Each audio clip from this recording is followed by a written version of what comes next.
In the early 1800s, a young girl named Ellen pleads for a supernatural being to ease her loneliness. Her cries awaken a mysterious creature who makes her pledge herself to him eternally and seduces her. In 1838, Ellen has married Thomas Hutter, and the couple live in the German town of Wisburg. Thomas accepts a lucrative commission from his employer, Herr Nock, to sell the decrepit Grunewald manor to the reclusive Count Orlik.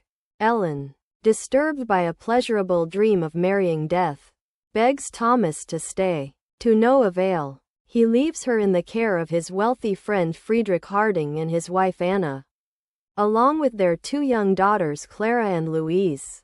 Arriving at the Carpathians in Transylvania, Thomas is surrounded by the local peasantry and seemingly shunned for associating with Orlik.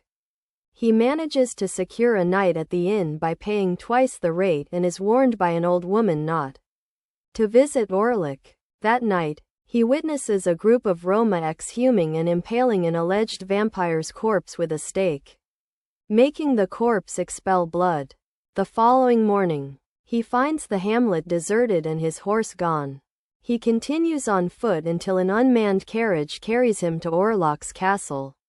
Upon their meeting, the strange and menacing Orlik forces Thomas to complete the property sale. Orlik demonstrates preternatural abilities that unsettle Thomas. When he accidentally cuts himself during dinner, he blacks out and awakens to find a bite mark on his chest the following night. Orlik demands Thomas's locket, containing a lock of Ellen's hair, and does not give it back. He then coerces Thomas into signing a document written in occult script, which Orlik implies is the contract for selling the manor. Thomas, becoming increasingly sick and fearful, demands to leave, but Orlik rebuffs him and demands he remain and recover before departing. After awakening to find yet more bite marks on his chest, Thomas attempts to escape the castle and instead ends up in a crypt where he finds the Count asleep in a coffin, his body naked and decayed. He attacks him with a pickaxe, but Orlik awakens and pursues Thomas. Thomas escapes Orlik and his wolves by falling into a river beneath the castle, from which he is recovered and cared for by Eastern Orthodox nuns at a nearby church. They explain that Orlik was a Solomonar, who became a vampire after making a pact with the devil himself.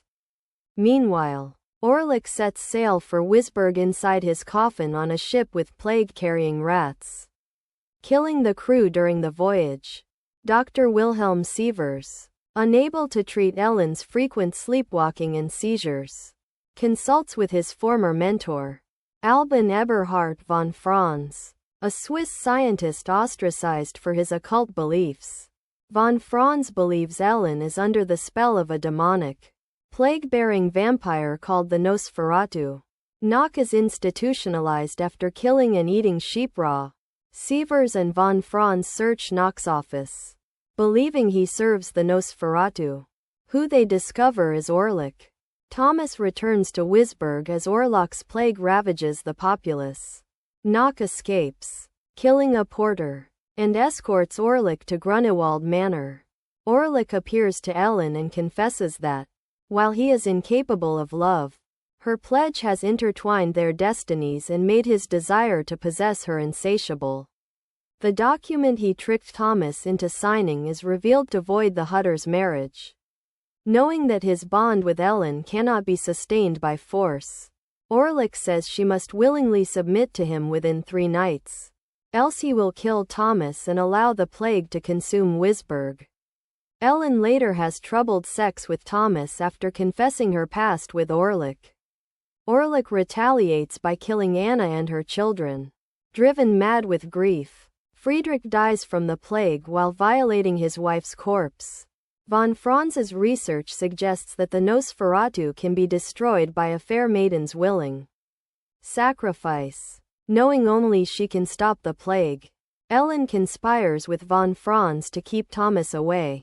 Thomas, von Franz, and Sievers go to Grunewald Manor, where they accidentally kill Nock after finding him sleeping in Orlok's coffin. Realizing von Franz's deception, Thomas rushes back to save Ellen as von Franz destroys the vault. Ellen summons Orlick to her bedroom and re-pledges herself to him, allowing him to feed on her until sunrise. When the sunlight kills him, Thomas returns and holds Ellen's hand as she dies, while von Franz confirms that her sacrifice has freed them from the plague of Nosferatu.